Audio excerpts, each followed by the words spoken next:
Kami akan menyampaikan progres ya pengungkapan atau penegakan hukum terkait dengan longsor galian C yang ada di Gunung Kuda, Desa Cipanas, Kecamatan Duku Puntang, Kabupaten Cirebon ya.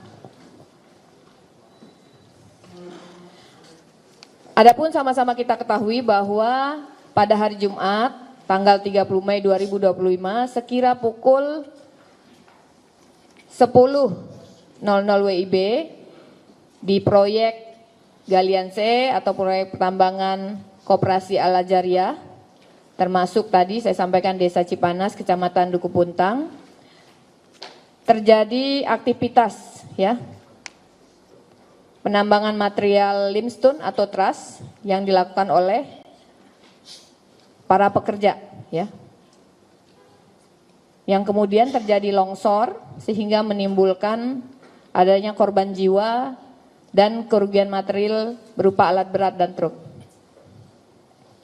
Dari hasil penyidikan, serangkaian proses penyelidikan dan penyidikan serta gelar perkara yang kami lakukan, kami sudah melakukan pemeriksaan terhadap 8 orang, ya, 8 orang saksi. Kemudian dari serangkaian penyidikan itu, kami menetapkan 2 orang tersangka. 2 orang tersangka dengan inisial AK, yang merupakan Ketua Koperasi Al Ajariyah, selaku pemilik tambang, yang beralamat di Desa Bobos, Kecamatan Duku Puntang, Kabupaten Cirebon. Kemudian tersangka yang kedua yaitu inisial AR yang merupakan Kepala Teknik Tambang atau pengawas ya, yang beralamat di Desa Girinata, Kecamatan Duku Puntang, Kabupaten Cirebon. Adapun barang bukti yang berhasil kami sita ya, yaitu 1 kendaraan Isuzu dump truck Nopol S9044HG, kemudian 1 unit kendaraan Mitsubishi dump truck warna hitam Nopol S9665HD, kemudian 1 unit kendaraan Hino dump truck warna hijau kombinasi Nopol S9858HD, kemudian 1 ekskavator Dawson PC200 warna oranye, kemudian 3 ekskavator PC200 warna kuning, 1 bendel surat keputusan Kepala Dinas Penanaman Modal dan Pelayanan Terpadu 1 Pintu Pemerintah Daerah Provinsi Jawa Barat.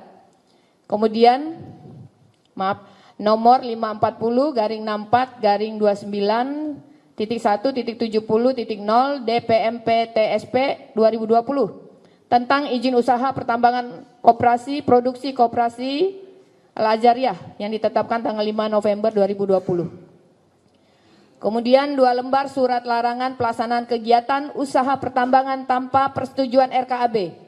Nomor 3 garing ES.05.02 garing CD garing .7 Romawi dari kantor cabang dinas SDM wilayah 7 Cirebon tertanggal 6 Januari 2025. Kemudian 2 lembar surat peringatan dari kantor cabang dinas SDM 7 Cirebon nomor 228 garing ES.05.02 garing CD.7 Romawi tanggal 19 Maret 2025. Kemudian 1 lembar surat persetujuan pejabat sementara Kepala Teknik Tambang dari Direktorat Jenderal Mineral dan Batu Bara tertanggal 20 November 2021.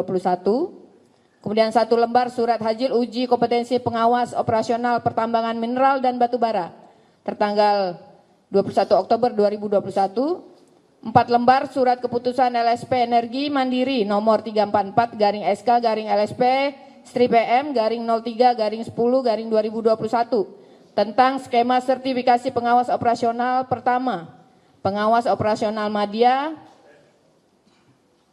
dan pengawas operasional utama di TUK sewaktu PT Solusi Inspirasi Mandiri dari Lembaga Sertifikasi Profesi Energi Mandiri tanggal 18 Oktober 2021.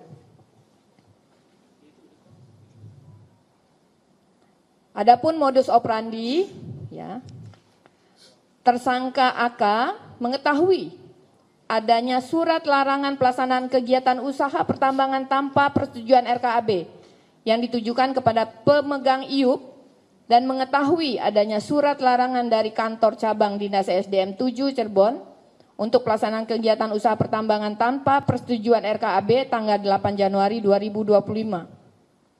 Kemudian muncul kembali surat peringatan yang ditujukan kepada pemegang IUP Ketua Koperasi Al-Ajariyah pada tanggal 19 Maret 2025 berupa peringatan kepada pemegang IUP untuk menghentikan kegiatan usaha pertambangan tahap operasi produksi sampai dengan batas waktu yang tidak ditentukan. Tetapi yang bersangkutan tidak mengindahkannya. Ya. Kemudian tersangka AR mengetahui adanya surat larangan pelaksanaan kegiatan usaha pertambangan tanpa persetujuan RKAB yang ditujukan kepada pemegang IUP dan mengetahui surat peringatan dari kantor cabang Dinas SDM 7 Cirebon untuk menghentikan kegiatan usaha pertambangan secara khusus pada lokasi TKP. Kemudian tersangka AK tetap melaksanakan kegiatan pertambangan dan memerintahkan tersangka AR untuk menjalankan operasional kegiatan pertambangan. Tersangka AR sesuai dengan arahan tersangka AK tetap melaksanakan kegiatan operasional pertambangan dengan tidak mengindahkan keselamatan dan kesehatan kerja atau K3. Akibat dari pelaksanaan kegiatan pertambangan tersebut menyebabkan terjadinya longsor sehingga menimbulkan korban jiwa, ya. Yang sampai saat ini sudah ditemukan 19 orang. Terhadap para tersangka dikenakan kami sangkakan pasal 98 ayat 1 dan ayat 3 Undang-Undang Nomor 32 Tahun 2009 tentang perlindungan dan pengelolaan lingkungan hidup. Ancaman pidana penjara paling singkat 5 tahun, paling lama 15 tahun. Dan denda paling sedikit 5 miliar dan paling banyak 15 miliar. Dan atau pasal 99 ayat 1 dan ayat 3 Undang-Undang 32 tahun 2009 tentang perlindungan dan pengelolaan lingkungan hidup dengan ancaman pidana penjara paling singkat 3 tahun dan paling lama 9 tahun. Denda paling sedikit 3 miliar dan paling banyak 9 miliar. Dan atau pasal 35 ayat 3 junto pasal 186 Undang-Undang Nomor 13 Tahun 2003 tentang ketenaga kerjaan sebagaimana yang telah diubah dalam Undang-Undang Nomor 6 Tahun 2023 tentang penetapan peraturan pemerintah pengganti Undang-Undang Nomor 2 Tahun 2022 tentang Cipta Kerja menjadi undang-undang dengan ancaman pidana paling singkat 1 bulan dan paling lama 4 tahun. Pengurus dan atau pengusaha yang tidak menyediakan atau memberikan alat pelindung diri diwajibkan kepada tenaga kerjanya dan atau pemberi kerja yang tidak memberikan perlindungan keselamatan kepada tenaga kerjanya, ya. Kita sangkakan pasal 3, junto pasal 14, pasal 15 Undang-Undang Nomor 1 Tahun 70 tentang keselamatan kerja dengan kurungan selama-lamanya 3 bulan dan denda setinggi-tingginya Rp100.000.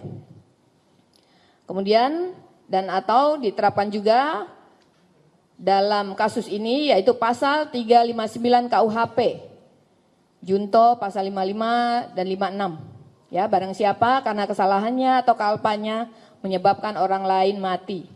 Sebagaimana tadi yang saya sebutkan.